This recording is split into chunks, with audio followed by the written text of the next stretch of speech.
If you listen to the show, you already know that we cannot exist without our sponsors. They are the ones who make things happen behind the scenes. So let's acknowledge Fuji Sports. We've been working with these guys for a while now, not only as far as this podcast is concerned, but also at the Roll Academy. We've had their gear. I personally use their gis. What a phenomenal product. Yeah, I mean, Jiu-Jitsu, Judo, MMA, tape, bags, anything you need for your Jiu-Jitsu journey, you can find at fujisports.com. Let's talk Roll TV. There's so much content on there. It's ridiculous at this point. But I think what is even more intriguing, as time went on during the project, we've been recording most of the events that were taking place here at Roll Academy. At this point, I mean, we have guys like Chris Howder, Armin Fati, Rafael Lovato Sr., and Pete the Greek. I mean, there are so many different events that we've kind of recorded it. Don't you think that's amazing? I mean, points of reflection and kind of going back for all the students to see what really happened and refresh their memory. Yeah, I think it's great, you know, being able to go back and look at all these high-level practitioners, Octavio Cudo, like one of the names you didn't mention. And I mean, just these guys that have been doing this for so long come in, teach these amazing seminars and workshops, and it's all recorded and there for you to watch. Yeah, absolutely. So if you want to get additional savings on all this, type in code ROLLRADIO at the coupon and get additional 30% off of your membership. Nice. Go to rollacademy.tv. What's up, everyone, and welcome back. If you haven't already, please remember to hit the like, share, subscribe, download, listen, and whatever other button there is, and leave us a review wherever you do listen. That ensures that we can continue bringing you the great guests and amazing content that you have come to expect. Today's guest is a former competitor from one of the greatest teams in BJJ history and a black belt under its founder, Master Carlson Gracie. Renato Tavares joins us to discuss how Jiu-Jitsu keeps him young, how to add to your game without changing it completely, how he promotes his students, and how Jiu-Jitsu has helped him through hard times. Here's the Roll Radio with Pan American champion, Brazilian national champion, founder of the Renato Tavares Brazilian Jiu-Jitsu Association International, Renato Tavares.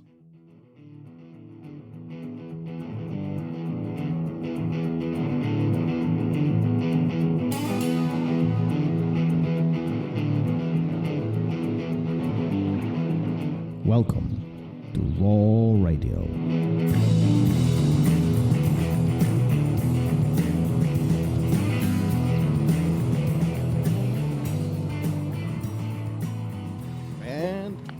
And I almost forgot. And we are live.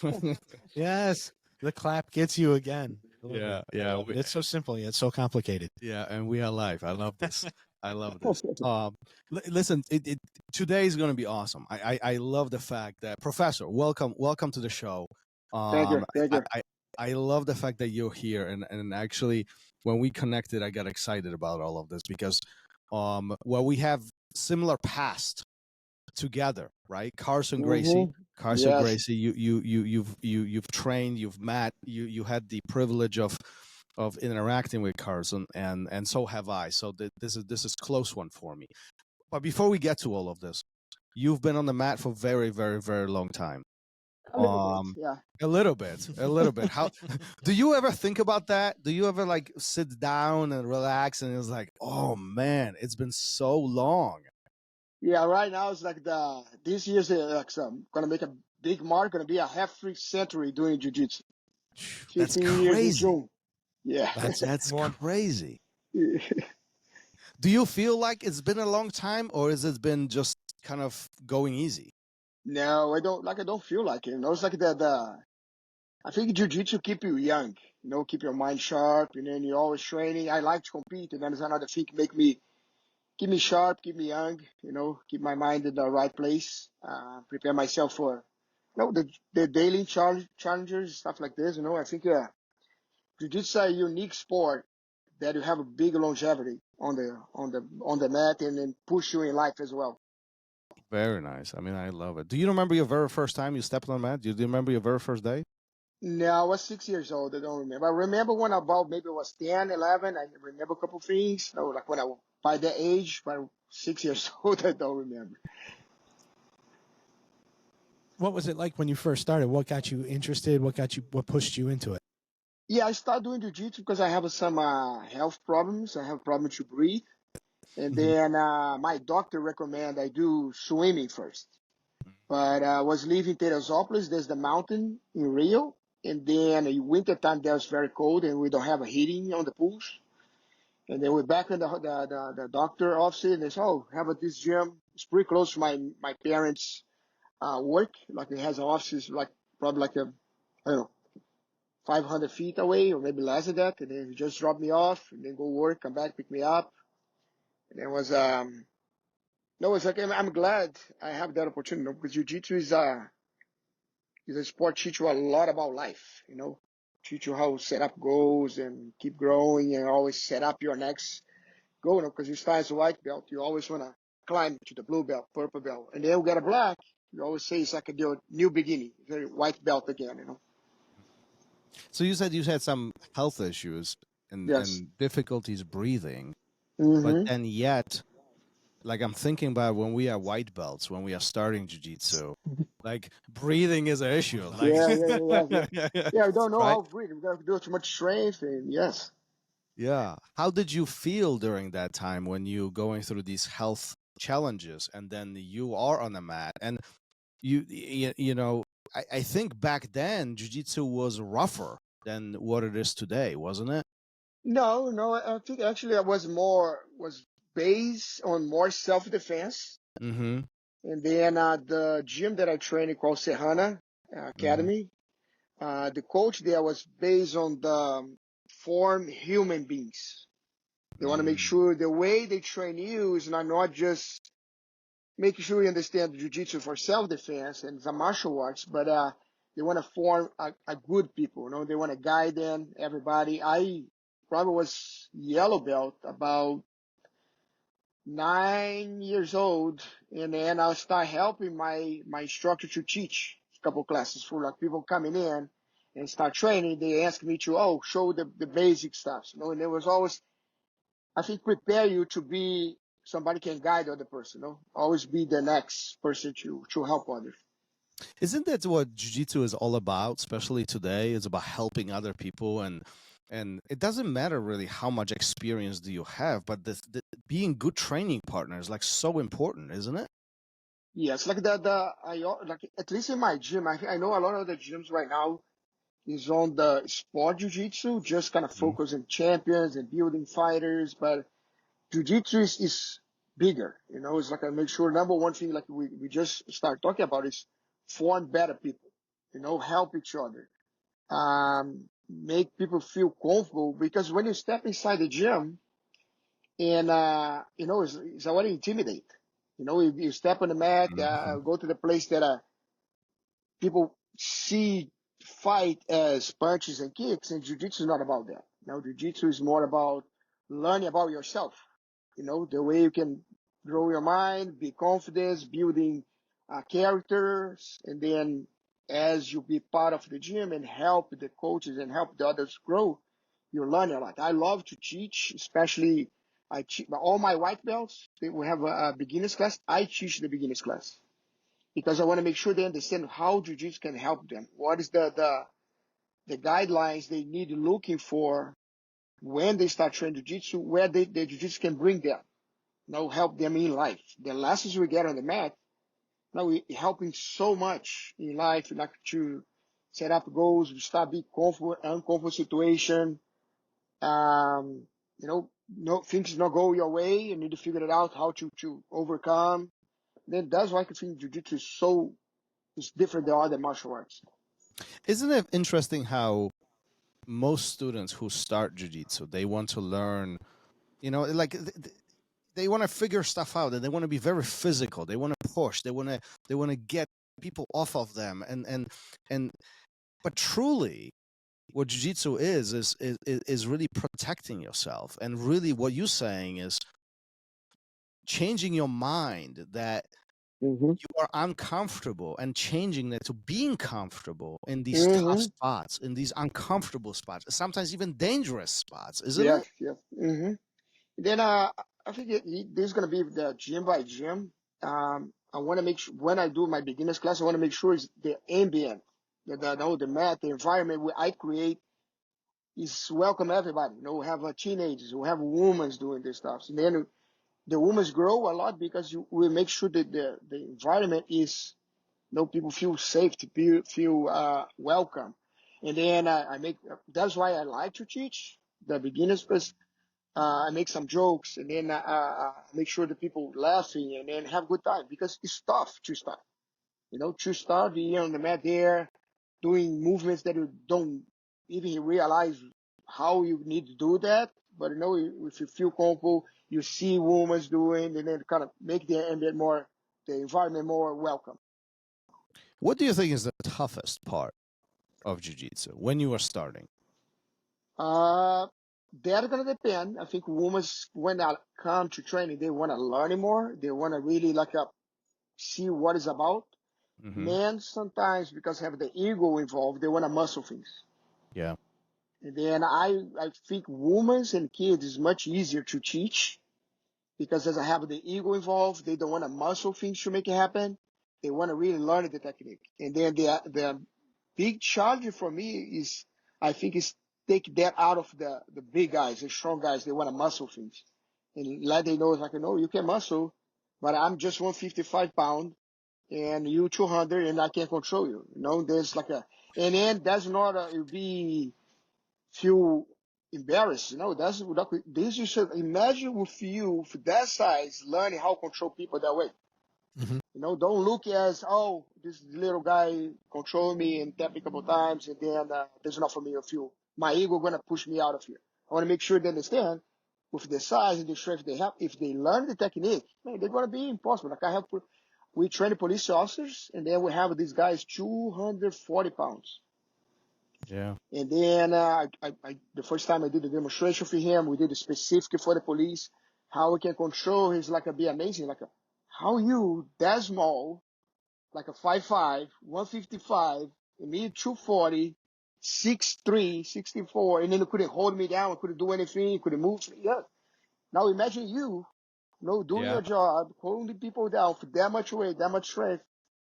The idea of jiu-jitsu is it always was be designed for the small people be able to first survive, and then after to be able to overcome and beat the other person, control, or make sure to put in the person in a position that, look, from now on, I can't hurt you. And then it's better we stop right here. Yeah. That's the eye-opening part, right? When Mm-hmm. small person can really manipulate the Mm-hmm. situation, even when the size is different, right? And Yeah. and especially for women, right? I mean, that's Mm-hmm. really important these days, that women have the knowledge, have those Mm-hmm. tools to protect Yes. themselves in Mm-hmm. case something like that would happen. And you mentioned that women are easier to teach versus guys. Let's talk about this, because I actually agree with you. It's what is the difference between, in your eyes, teaching a female versus a male? Yeah, like I said, I think the female, when they come, they don't come with ego. Like sometimes if you see two women against each other, of course, they want to go a little harder. Mm-hmm. But normally when they come to the mat, they understand better than self-defense. And then I think they understand better. They need to know the technique because they don't have the strength to fight back. Mm-hmm. And then the man, when do this stuff, oh, if this doesn't work, I'm going to muscle this up. That's like a mentality that we have, and Yeah. then I believe, and I see a lot of times when the people come, start trying to be a coach, you learn so much more. I don't say it's not in general, but more from small structures, because they need to know more technique. They need to be more focused on details Yeah. to make sure the techniques work, because they don't have the size or the muscle to do it. Yeah. And then I think it's super important like that. That's why I think, and especially if you start as a kid, we don't have too much strength, and you're learning by just experiment, doing things, and then when you start getting stronger or get a more technique, and then of course the strength if you both guys have the same technique, the strength going to be part of the stuff there. They're going to be make a difference, And what's also interesting about it is that we all learn different ways, right? So some Mm-hmm. people love to repeat things, others like to see things, others they Mm-hmm. like to listen, right? And then Mm-hmm. on top of all this, we have different bodies and we Yeah. process information. Isn't this why jiu-jitsu is so addicting almost? Once we start, it's hard to Mm-hmm. stop, isn't it? Mm-hmm. Yeah, like that. I was talking with the police officer today because we did a training for the recruits. Jiu-jitsu, when you start, it's turning a puzzle. Maybe the first puzzle they're going to put together have enough 9 pieces. And then you start learning, the next one have 12 pieces. And all the way to be 1,000 pieces that you need to put together to make stuff happen. Yeah. That's the thing that I do. It's different in jiu-jitsu because I have been training. It's going to be 50 years this year training jiu-jitsu, but I still learning. I still change small, and then start turning the small things. The little things are going to make the huge difference. Mm-hmm. In the beginning, you kind of see the big picture, but then we're going to start looking, my head a little bit more that way. My chin, start using my chin, using my elbow, my hips, different ways to control. Then it's kind of, we call the jiu-jitsu the chess on the mat. When Mm-hmm. you move a piece and then the other person move a piece. I move a piece, another move a piece. And when you start learning and grow more, it's almost you start cheating in jiu-jitsu. I move a piece and they say, oh, look at that way. The person look the other way, move 3 more. So now it's your time. Say, what happened here? So I don't know. It's your time. Now go. But a lot of people think that once you achieve a black belt, then you know everything. You're never going to know everything. I haven't, like I said, I have been training for 15 years. I just brought Kowabachi, the kid that's from Mendes Brothers training Yeah. for teaching here. Cool. Yeah. And man, it's amazing to see that young age how much knowledge that kid have. He started training as 5 years old, and he's moved to Mendes brother when he was 14. But I saw that kid 12 years ago. No, 10 years ago in Dallas, and I see the kid training for another black belt. I said, man, that's kid, that's amazing. I'm going to roll for him a little bit. I rolled for him. I think he was around 12 years old or 11. No, 10. I rolled him for 40 minutes. That's so amazing how much technique the little kid has that I roll him for 40 minutes. And by the end, I say, man, this kid's going to be a world champion. And today, man, you see Kowabachi is one of the top kids, top adults. He won a blue, purple, brown, black weight, absolute, he dominates. It's amazing how much, if you really into how much you can learn and grow and pass information, But Do, he amazed me. He's not. I think he's 20 years old. do you think that the same amount of information was available when you were 20? When you if you No, put yourself in the same amount of time as he's been on the mat, do you think that N- jiu-jitsu was the same? Was it different? no, it's different. I think like by that time, I have a coach called Bolão, Hmm. and then we train in the Carlson Gracie. We training, and then usually after the 4:30 training, the 4:30 to 6, I believe, he got 3 or 4 guys go to his house to do position. Then we study a lot. And then by the time it wasn't everybody study, it was few people studying jiu-jitsu. Hmm. And then we'll go to his house, and then we do movements, do drills, and then, with this position here, what I can do, and then I get from him, I learning to study jiu-jitsu, to see what else you can do, Hmm. on the situation. So, I see jiu-jitsu, the way I try to explain jiu-jitsu is, jiu-jitsu is like a tree. Have the roots on the floor, all the base, the formations you have, and then you're going to create your game, your basic game. And each branch that comes, say guard pass, half guard pass, sweep, butterfly sweep. Each branch they open, I always tell my students, and when I do seminars, you need to have 3 other options, minimum. And then that tree grow. That tree constantly grow, because you're always gonna look for something else on the half guard. It's always gonna look for something else on the mount position. Always gonna look for something else on the back. What else I can do? Or what else a combination I can put together from here? It's like, then that way, if your mind works that way, you're always going to look for something else. Always look for growth. Always going to look to know more. Like I have been training the Carlson Gracie, a lot of good coaches. I brought a lot of people from my gym, and I always get stuff from other people. I get stuff from blue belts. I say, oh, what he did there? Let me check it out, and then do it again. And then maybe not a full movement. It's a little piece. You can that one thing. People need to start learning how to break the moving pieces, and then use small pieces. Oh, can put this piece of that piece, this piece, and then not create a new jiu-jitsu, but you're gonna create something different. Start have a new path that you can follow. Excuse me, but a lot of No. people think that like learning this jiu-jitsu thing is if I remember all these moves, then I become really, really, really good, right? And but what you're describing is like we can never be perfect. There's No. always something more to learn. There is always somebody Mm-hmm. who's better than us, Mm-hmm. right? And for somebody who's starting jiu-jitsu, that could feel like I will never achieve anything. What do you But that's think? the beauty. That's the beauty. I You know. always I you're know. not always gonna open, but you need to have an open mind that you don't know. But have so much more that you can learn it. And Yeah. then that's a thing. Like I always try to pass to my students, the people that's under my association.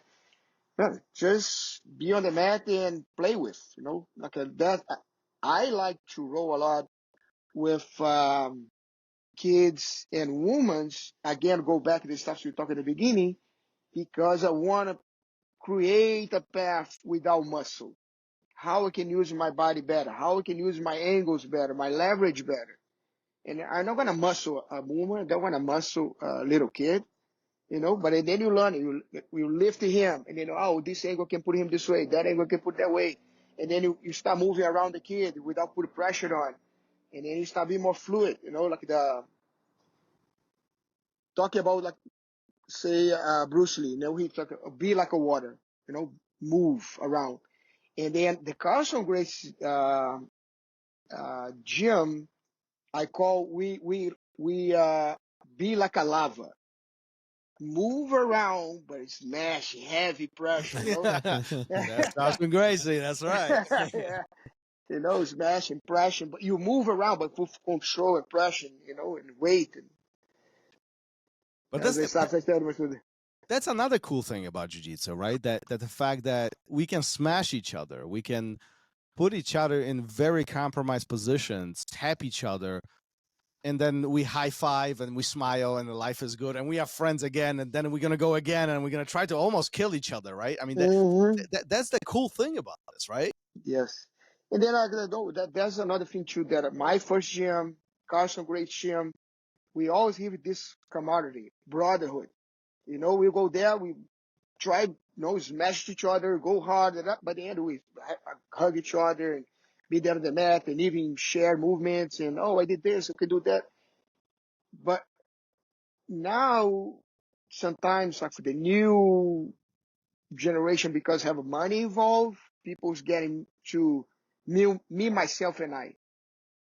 I go for this place, I don't get it, what I can, I go for the other place. Oh, I cannot, I go here. It's not the loyalty, or the be there for your team. I don't say it's everybody. No, we still have a lot of gyms that people are still loyalty, still there, but because you start putting money involved, and then take a little bit of the soul of jiu-jitsu that was more, stay together, stay as a team, as a family. Then that's not all gyms is like this anymore. Do you think that has a little bit more to do with the mentality here in the United States of individualism? Where it's not. Did we lose him?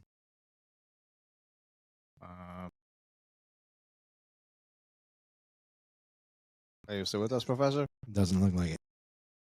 We lost There, he can't see us. we lost sound.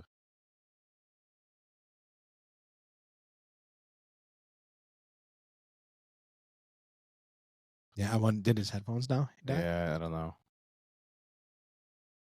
know. Darn it. Hold on a second. Send him a message, see if he can Yeah. disconnect the headphones. Yeah.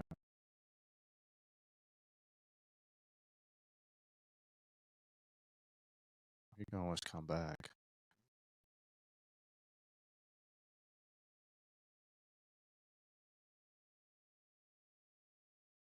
We can't hear you.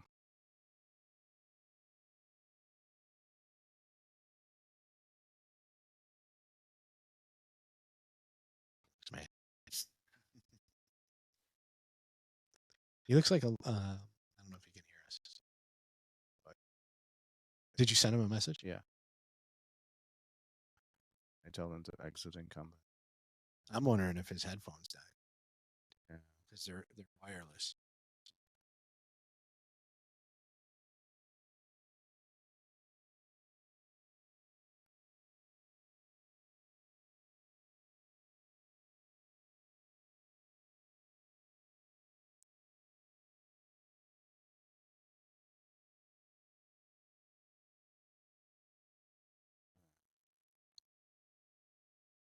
Okay, come on. Yeah. Just type.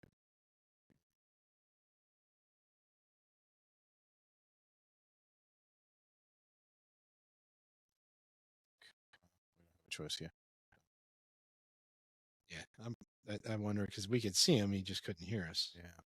But the Riverside had a hard time uploading too. Like his upload said 0 the entire time, but then on a different place it tells me that it's uploading. So I don't know how accurate this is going to be from the Riverside. That's why. Do you saw my message? Make sure you record. Yeah, it's recording. Yeah. There we go. There you go. You hear you now. Yeah, I'm sorry. No, it happened. happens. You're okay. No big deal. You're okay. Is the echo on him? I was just Yes. want to make sure you guys saved what we did before. I didn't want to Yeah. turn No, off. no, no. We got it all saved. Yeah, It's all and good. I'm Awesome. recording separately the audio. So Okay. so we should be okay. So you were talking a little bit about things not, the loyalty not being there here because money was involved. But I'm also wondering if that might be a little unique to the United States because of the individualism we have here, where it is about me, like you said, me, myself, and I a little bit, so that I can go down the street and learn open guard from somebody because that's what he specializes in, and then another. Now that there's gyms everywhere, right? I can go, the same amount of distance in the opposite direction and learn a specialized something from somebody else. Do you think is that unique to the U.S. or is that No, everywhere now? I think that it started when a lot of people move to US, especially for teaching, and they want to keep competing.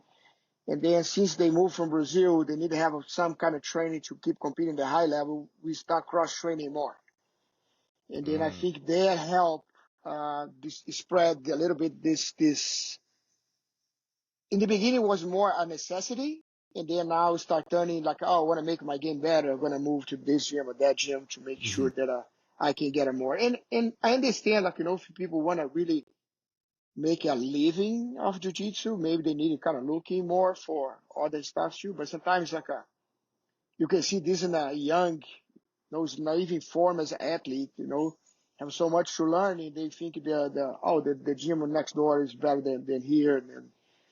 And then if you start jump too much in gyms, people start, but this guy was here, was there, and they're gonna, they know the person just maybe looking for a place to get better or something like this.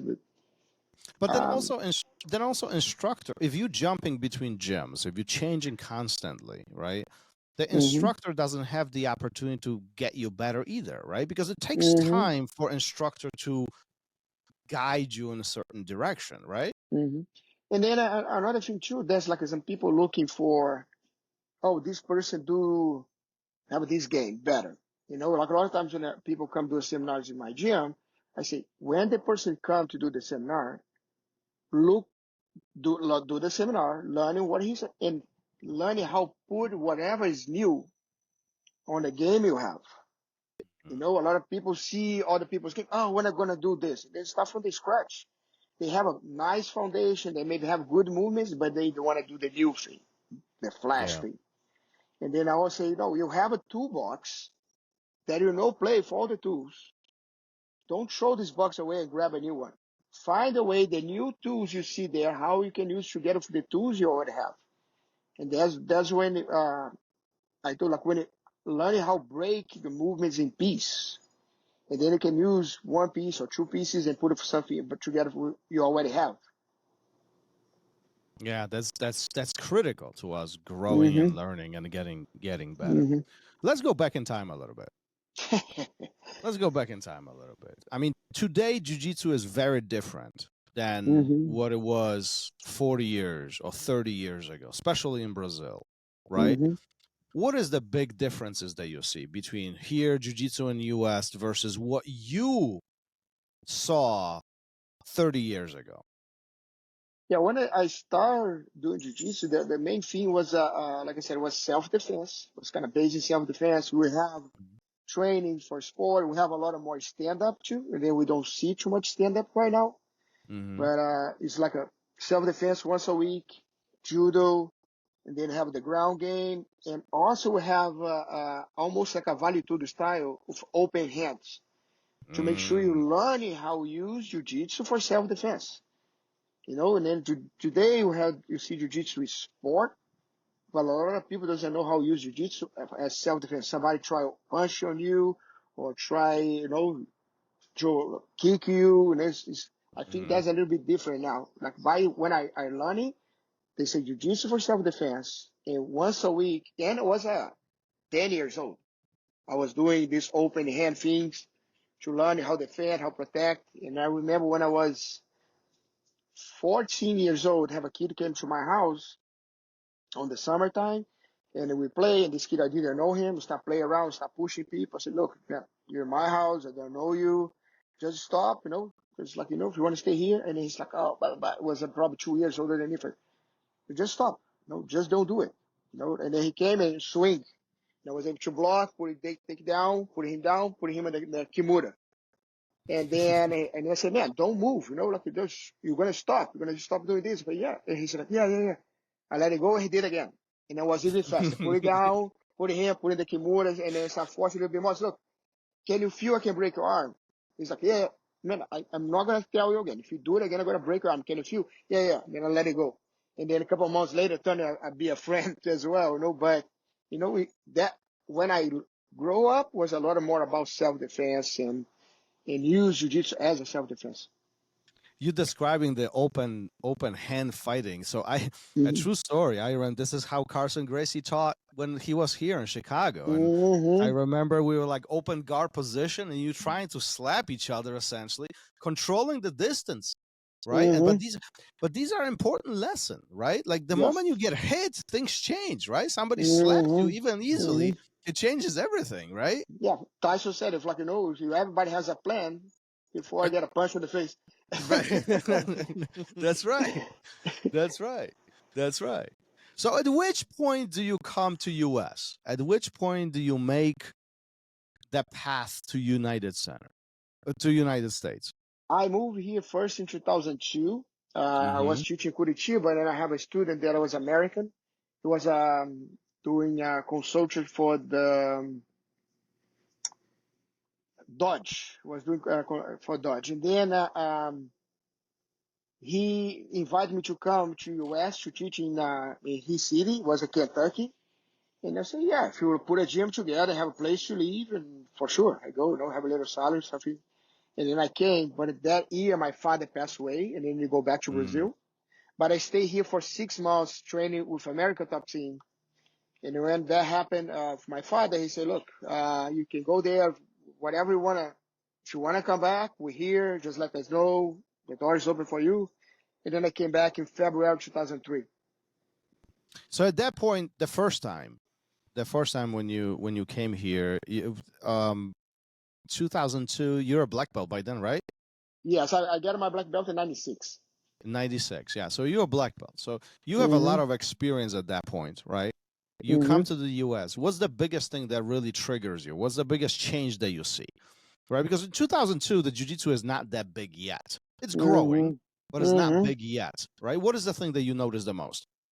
Yeah, I think when I moved here, and especially when I moved to American Top Team, I was there to help more the fighters. Make Mm-hmm. sure we teach the jiu-jitsu for the fighters to teach the ground. We have a lot of guys that have a Muay Thai, boxing, wrestling, and then we have about 13 black belts came to help the American Top Team develop the team. And then Mm-hmm. that year, of 2003, I believe, 3 or 4, I competed in 15 tournaments and fought 3 MMA fights that year. Mhm. Because it was every constantly training, competing, and fighting. And then I think that period, I think a lot of other gyms started invest in jiu-jitsu after Royce in 91, 92. More Mhm. people want to see jiu-jitsu here. And Mhm. then Liborio came from American Top Team and invite us to do to help the program. And then I can see there is one of those things that jiu-jitsu really grow because we mix a lot of different things. We mix sambo, we mix wrestling, we mix jiu-jitsu no-gi, MMA, and then I got a lot of stuff when I was American Top Team that I learned from wrestlers, have better control, and then how fight wrestlers. And I think I grow a lot when I move here because the variety and the different of kind of people that was on the mat training. So this brings me to the point of: do you think that it's important for students to learn more than just jujitsu? Like we talked about people switching places and going to different academies and all that, but is it important for a student, just a normal Joe Schmo who wants to learn jiu-jitsu, is it important for them to learn wrestling, to learn striking, to learn sambo, to learn leg attacks, to learn? I mean, there's so much. Is that Mm-hmm. important? Like I said, when I was 14, I was able to control the other person just for jiu-jitsu, but learning the self-defense part of jiu-jitsu. And then Mm-hmm. in my beginners program, we do the self-defense part, and then how you can incorporate and how we can use maybe somebody try punch you or try hold you, bring the person to the ground and use the jiu-jitsu on the ground to control. My first 5 fights, MMA fights that I fought 8 times, I think my first 5 fights, I threw 5 or 6 punches, 1 kick, but I brought the fight to the floor, and then we're like one. My number 4, I lost by on the ground. But I think like it was the first round, I was able to control, put the person down, and hold. But my first 3 fights was 3-0. Like I threw 2 or 3 punches, 1 kick, and right away put it down. Use the jiu-jitsu to finish the person. I think my first 3 fights together, no, 3 fights. The first one I lost. The second, third, and fourth put it together was less than 3 minutes, but probably 2 minutes and a half. Yeah, but that seems that seemed to be the story for most of the fighters, jiu-jitsu fighters Mm-hmm. at least. I mean, if you Yes. look at Mm-hmm. Royce Gracie in UFC, that was a pretty much same thing, right? I mean, Mm-hmm. close the distance, tackle, and take it down, Mm-hmm. and then finish it on the ground, right? I mean, Yes. Mm-hmm. that's the power of jiu-jitsu, isn't it? Yeah. Yeah. And then, but then the other fighters start learning how to stop Oh yeah, jiu-jitsu, at least It seemed like maintain yeah. the distance. the late Maintain this. 90s, early Yes. 2000s, Like the when, wrestlers started training jujitsu. And Shane Rock started to understand the stops, and then was able to, Yeah, but, I feel like if you, that. I feel like that's what it's today. When you watch fights today, it is not that fighters know jujitsu; they just know how to stop it. They yes, know how no, to counter fight it, right? Like they find yes, loopholes and they manipulate it, right? yes, yeah. And I think like I think one of those fighters that changed the whole game of be all over it was Saint Pierre. Was the first Mhm. one to have a really good wrestler, really good ground, really good stand up, and then other ones came. But I think he was the first one to put all together and high level all together. Yeah, he definitely is one of the true martial artists that, at least in my eyes, I mean, that Mm-hmm. has such a huge knowledge, and it Mm-hmm. appears to be that he was there or is there to truly fight, not necessarily to be famous. You know what I mean? Like Mm-hmm. I Mm-hmm. think a lot of fighters these days want to be a famous. They want the negative attention Mm-hmm. and all that. Versus Saint Pierre really drove to be the example for many Yeah, I people, think isn't it's that I know that the early fighters is they wanna almost if you go back to Japan, it's almost they wanna be samurais. it? Yes. They have the honor, the know all the stuff together, knowing things and make sure they know all the aspects mentally, all the little things, details, and I think that St. Pierre doesn't remember, he has a bandana. It's like, he still have this samurai vision, I think. Is that important? Is that vision important to fighters and students? Like, should we think about where you want to go, what you want to do, and how you want to learn jiu-jitsu? I believe so, and then I think going to depend what is your goals. Each person have a different goals, and then that you need to driving your jiu-jitsu. Like maybe people just want to come to do jiu-jitsu just for the learning a basic self-defense and maybe building confidence, or sometimes it's just to be around other people and building a community, build friendship. And each person have a different goals. Some ones want to be a fighter, some ones want to be like, even when you promote students, you need to see what goals they have. They maybe just want to be around the mat and learn jiu-jitsu and be part of that group, and then you're going to promote him one way. The other one want to maybe do some tournaments here and there, and then you look at the person in a different way.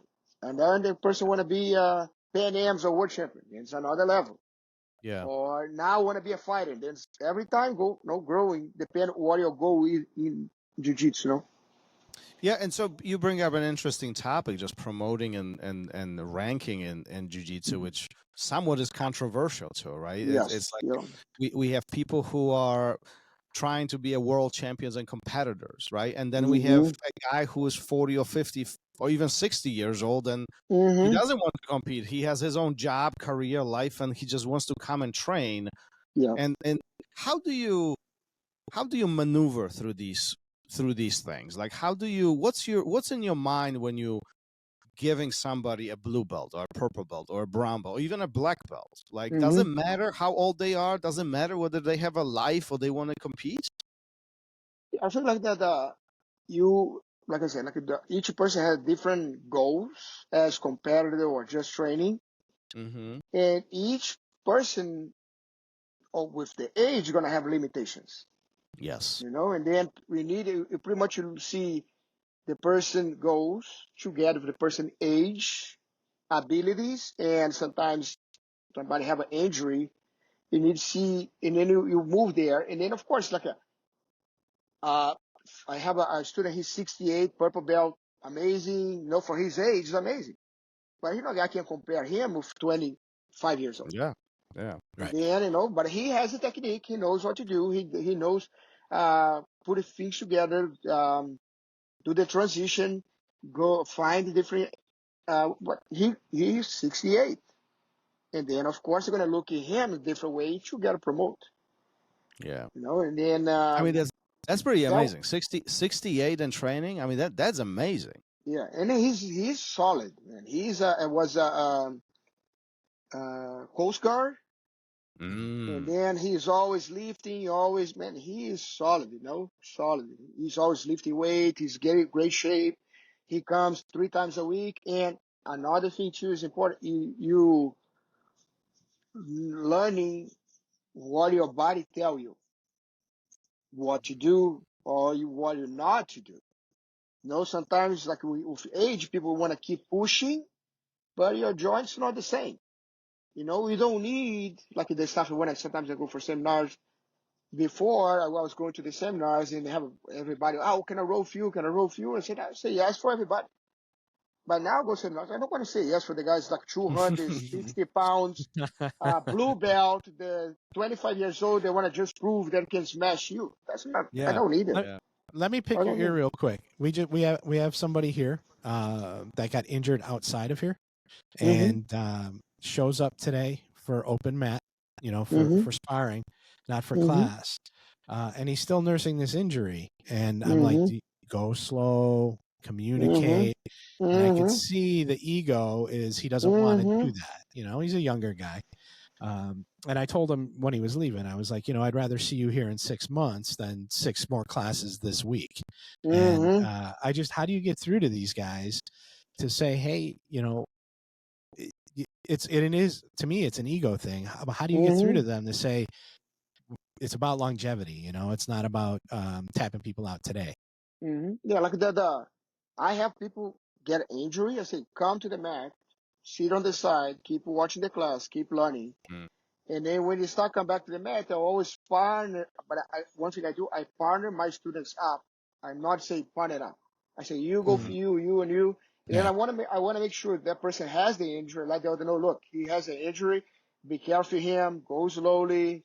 And then that way, if the other person doesn't go too hard, he kind of can manage his stuff better. But that is on the coach managing the class, be able to look at the room and see what he need adjust inside the room. Yeah, that balance is important, right? Mm-hmm. Knowing what to do, what not to do, how Yeah. far to push, how Mm-hmm. not to push, Mm-hmm. who's getting paired up with who, right? Because Yeah. sometimes we go harder than we want to go, and and Mm-hmm. we Yeah, no, we no, get. sometimes, like a lot of times, say a lot of times you go, but it's a learning process. Same for you, Jiu-Jitsu. Yeah. We learn like that. I have so many people that sometimes come to the seminars and now want to roll. And another thing, you can see the intention the Yes. person want to roll for you. Yes. The person, oh, professor, can I roll for you? Of course, let's roll. Or can I roll for you? And they say, okay, yeah, you can. Come here, let's do it. Yeah. But it is, you can see Well, like maybe people want to prove something on you. It's okay. oh yeah, absolutely. I mean, listen, they want to have the satisfaction of they Mm-hmm. beat you up. They beat up the Mm-hmm. instructor, and it's. So how do you select training partners? How do you pair students up? What makes you say this person goes with this person? Why does it matter? Couple things that I see is the level of each one. Okay. Goals. If the guy want to be competitive, want a tough training, I want to make sure he has what he wants. Mm-hmm. And then I have women that move from beginners class to intermediate to the advanced class. I want to make sure I partner up with people can help them understand and growing on the mat. It's all about have the right partner. You're gonna put the right person together for the other one that they need a better training partner. Because in the beginning it's always like especially when you move from one class to the next, you don't know the other people. We don't know who you're gonna face. And then it's important the coach be there guiding and be part of the path, like look, now we go that's a new path. No, it's gonna be this way. And then if the person wanna push a little bit more, you go. But you can see sometimes like a person wanna push, but say, look, wait a little bit more. Let's learn a little bit more, focus more on the control, transitions, and then slowly you can start pushing more, competing. Even about competing too, I always tell my students that it's important to taste the competition, to try your jiu-jitsu, to go there and put your jiu-jitsu in practice, then you can come back and see what you need to fix. Yeah. But I said, you're not ready or you ready? Let's do these small tournaments and go for this one. Kind of same thing you do in jiu-jitsu, belt by belt, step by step. You're going to go there. Do you think it's important for every student to compete? I don't say every student to compete, but if they can, but I always like we do sometimes like tournaments inside the gym, and I just kind of push go there. Like I don't want to just one, and then jiu-jitsu helps so much with mental health. I have a couple of students; they have a PTSD. Last year, this girl was going. I don't believe it was Pan Am's awards.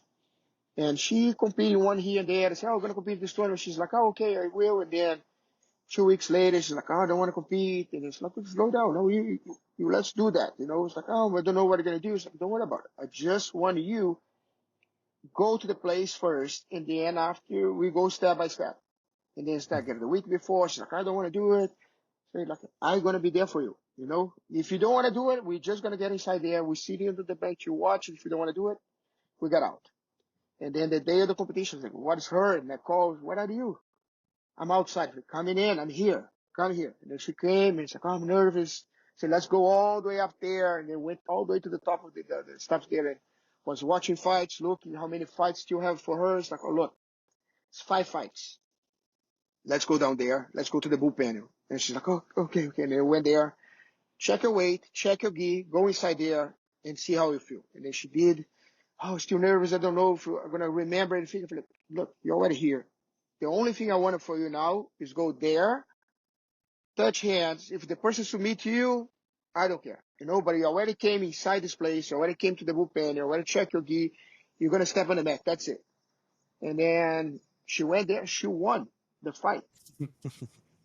And then it's like she came like nervous still. We went outside the gymnasium there, and then was pens. And I told, see, you did, like oh, but don't want to do it anymore. So you don't need to do it anymore. Like what our first goal was you get inside the venue. You get inside the venue. You get inside the bullpen. You went there, touch hands. You fought. You win. We don't need to do anything else. We did more than we came to accomplish. And then that's like maybe 20 minutes, 30 minutes, and she's like, oh, you think I can fight again? I want to fight again. I say, no. No, we came. We don't need it in that. Like you don't need to test yourself again. Like, but make a huge difference for her. She didn't want to even step, didn't even come to the venue, and she went there and won. So like we did a lot more than we came. What are we planning to do here today? Then and after they will see the growth. Like the mind change and. Yeah, I mean, definitely the story that you tell, she was definitely nervous. There was a lot of something happening inside there, right? PTSD is hard. Yeah, it's hard. Yeah, absolutely. Let me ask you this. When you were competing, when you were fighting MMA, were you nervous before the fight? I was, my first MMA fight, I wasn't nervous at all. I don't know why. But there's another thing. I trained Jiu-Jitsu in Brazil. I trained fighters in Brazil. I moved to US, and I don't have in mind to fight. I didn't want to fight. Like, that's not for me. But one time, like back in the Carlson Gracie, I was in the Carlson Gracie office, and then see for him, and he's like, look, you guys, like maybe one day is going to be a black belt here, but to be a really and true black belt, you need to step on the ring or the cage at least one time. And then you can test your jiu-jitsu on the real fight. And then I have that back in my mind, and I came training American Top Team, and then Libordo said, like, oh, I have a fight for you. This guy cannot fight. You want to fight? And then right away came the stuff in my mind. I do it. I need to do it. I make sure the black belt I have in my waist, like a Carlson Gracie said, need to be tested on the ring. And then put jiu-jitsu to work on the real fight. Yeah. You think fighting is hard? Yeah, it is. It's a lot of dedication. I have before, I don't have anymore, but I have a MMA team and people fight. It's hard. Like the dedication you need to have, the injuries you need to go over. But like in jiu-jitsu too, if you start, that's why I tell people go to the next level, maybe competing, because you make your mind get stronger. To overcome more things are gonna come in life. And then I think the fighting, doing those fights helped me so much to overcome a lot of things for business, even for a business, no? In 2006, I was in Orlando, I was teaching one place. I opened my business, my other gym, because I have a problem with the other coach. And then I opened a gym for Eagle. Oh, we're going to do this. I'm going to show him that I can't do that, wrong reason to do things, Wrong reason, absolutely. And then everything failed. Was 2008. They have the big crisis in U.S. I have two houses. I put $70,000, $40,000 there. Lost everything. It was 2008. I was $500,000 behind. Wow. Because I needed to put up the house for short sale. But with jiu-jitsu, like, doesn't matter how down you go, you can grow again and go up. I started teaching jiu-jitsu in Vero Beach inside my garage. And then from there, I moved to Waterhouse, and then I moved the first gym. I think in Florida, they have a gym inside the mall. And then just last week, we moved from 7,000 square feet for 14,000 square feet. Now we have 3 mats. We're going to have the 4 mat. We have a conditioning area. We're going to have a medical sport medicine inside. But everything comes to challenge yourself. Put yourself in the stuff you want to grow. You want to get it more. The stuff that like you black belt for 28 years, and I still want to grow. I still hungry to grow. in jiu-jitsu, and then I use the jiu-jitsu to help me in life, my business, the other thing you do outside the mat. And I think that's what a lot of people underestimate when they are starting. That they want to learn martial arts, they want to know how to fight. But what jiu-jitsu is amazing is that you can take the same skills and apply them in life. And just the way how you find yourself in bad spots in Mm-hmm. jiu-jitsu and you have to escape under Yeah. pressure. Same thing Mm-hmm. in life, right? When we Yeah. find ourselves in tough spots and we have to make decisions. And at least for me, like that's what helped me a lot. That's what jiu-jitsu Mm-hmm. helped me a lot the last 20 plus years. Yeah. And really helped me with life, be a better person. Hopefully. Yeah, Hopefully. like then and again, like the whole idea is grow, getting better, and then go back to the Japanese samurai mindset. You're learning balance things, because sometimes can have some stuff come to in your way, how you're gonna respond. Like the last 3 years, especially after the COVID, I have been I don't know if I can say that his name. You're fine. Yeah. We And then don't like care. like I really kind of learning more about my financial and then how grow as a person. Yeah. I did it 2 events with they call Rise Up Kings, that is Hmm. based on the faith, family, financial, and fitness. And then learning more about myself, learning about how I can balance things. Like the whole thing there is like I have these 4 pillars: Hmm. family, faith, and then I see when I went there the first time, I see imagine a table, everything was unbalanced. Like my life, the legs of my table was unbalanced. My fitness always high because I like to compete. My financial after the COVID is getting better too, but then I leave my faith and my family behind.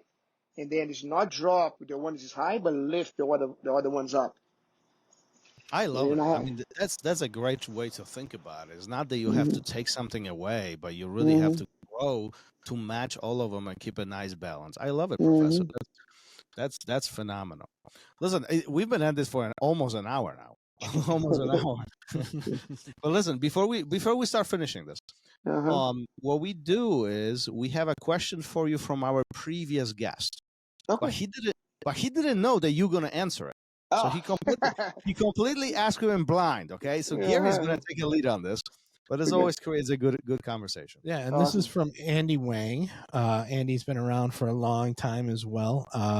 And his question to you is, who was your toughest opponent and why? Hmm. Oh, Tough the opponent is gonna depend, because I fought couple absolute divisions.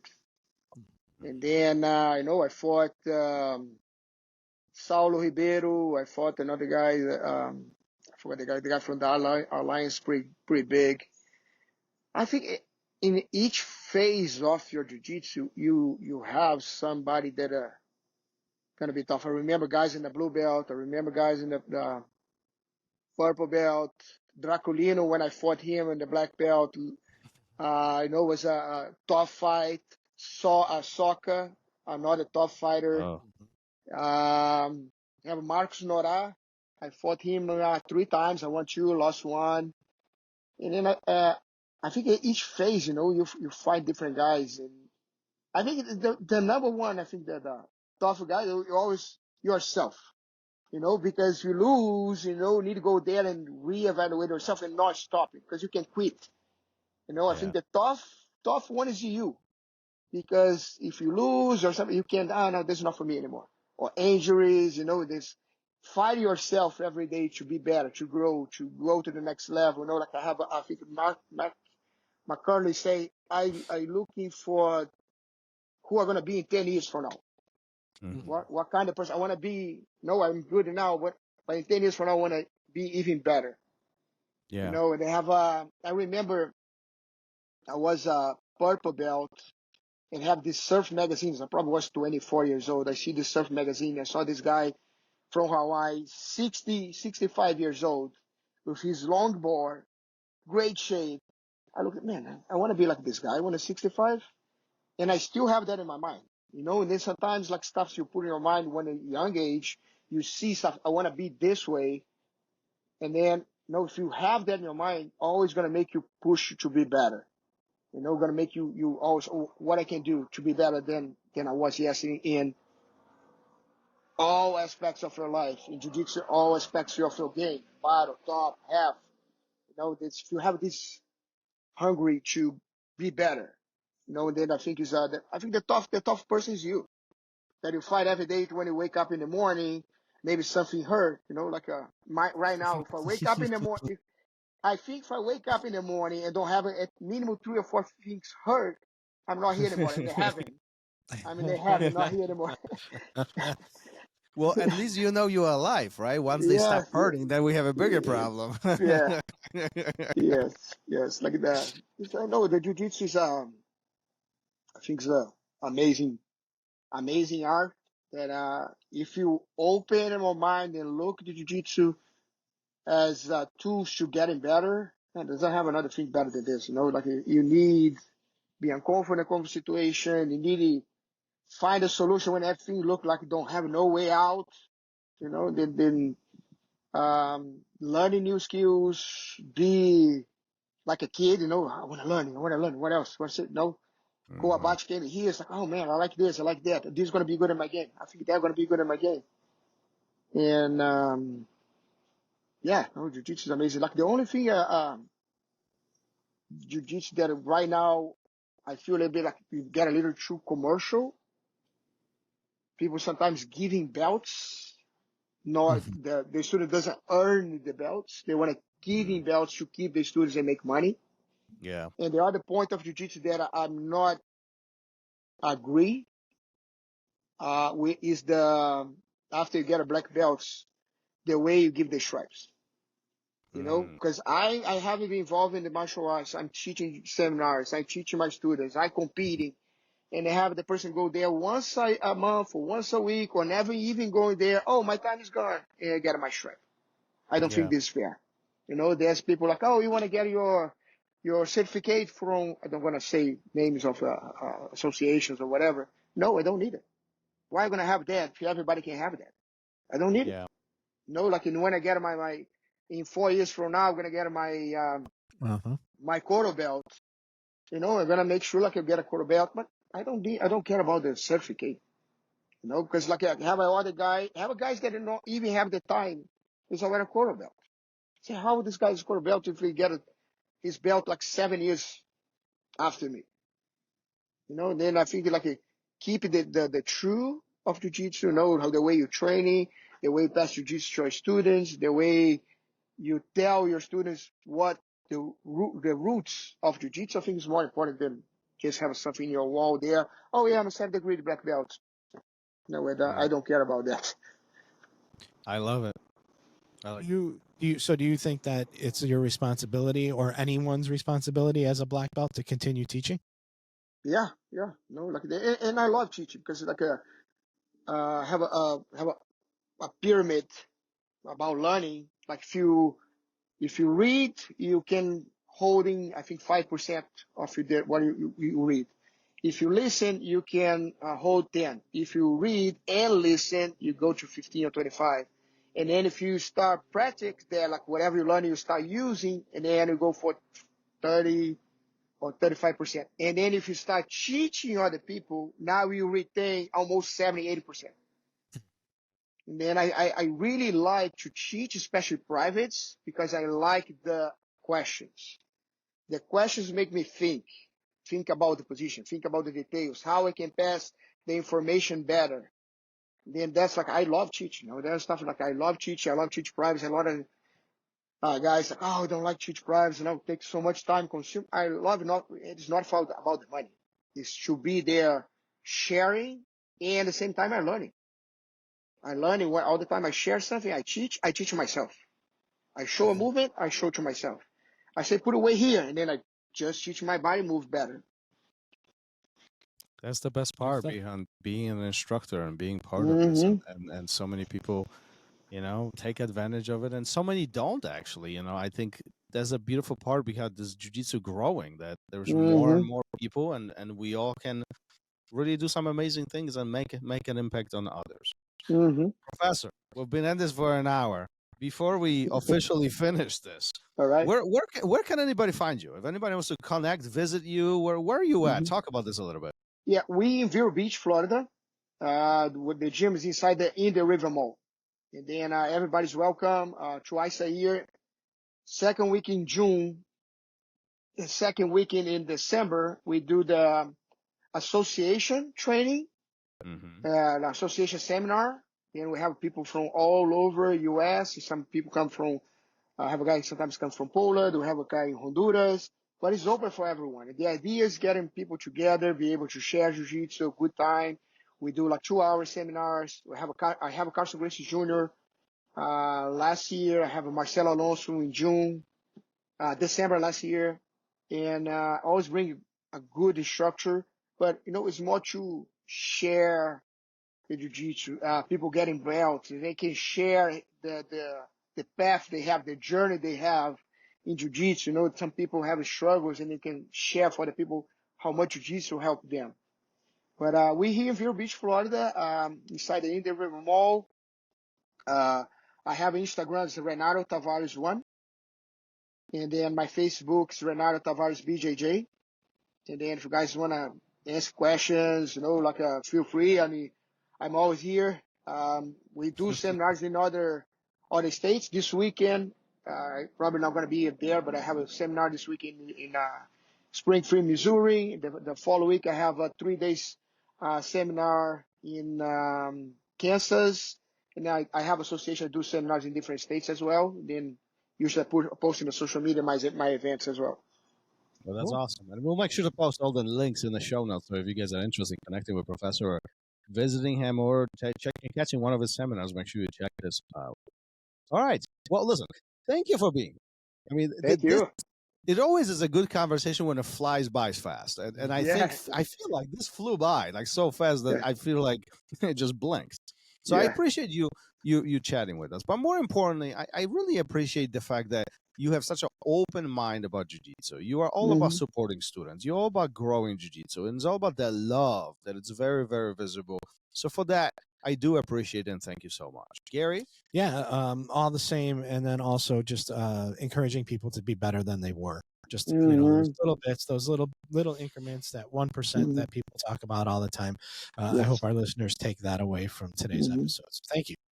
Yeah, like there are just a couple of things that I have, there are a couple of books that I think is maybe can help people. Like the Atomic Habit is a good book. Oh yeah, one of my favorite books. Absolutely. Yes. And then I have How to Have That Hard Conversation. Because sometimes you need to have in business, maybe some need to have for your student. You're learning how to talk to people, how listen. More important, how you listen. And then find the path, like, okay, we can go this way, we can go the other way. And the other one is how to win the fight, the war in your mind. These 3 books have been making a huge difference for me, and then really helping myself in the last couple of years. I like to read, and then right now, pretty much I review 2 books, the Atomic Habit, and then How to Have That Hard Conversation.